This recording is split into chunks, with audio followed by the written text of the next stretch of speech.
May panahon na nasa problema ka at namamatay, pero kailangan mong manatiling matatag ang pananampalataya. Hindi ito tungkol sa kung gaano kalala ang sitwasyon mo, kundi gaano kalakas si Jesus na nasa iyo. Kaya nga sinasabi ko, magdasal ka sa iba't ibang wika hanggat kaya mo. Kung may problema at hirap ka sa buhay, magsimula kang manalangin sa iba't ibang wika.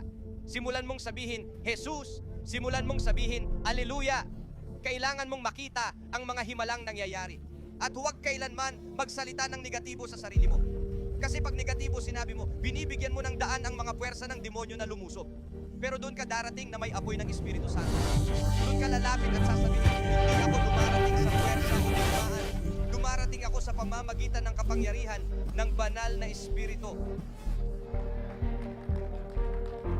Kailangang maunawaan mo ang Espiritong bumuhay kay Jesus, yun ding Espiritu. Ang parehong Espiritong iyon ay nasa atin. Pero ginawa nating patay ang Espiritong ito. Bakit? Dahil masyadong marami tayong libangan. Kung gusto mong mabuhay ng pinagpala, itigil ang pakikinig sa musika. Kung gusto mong umunlad, simulang tumakan gaya ni Jesus. Kung gusto mong magkaroon ng buhay na may pagpapagaling, magsimulang banggitin ang dugo ni Jesus.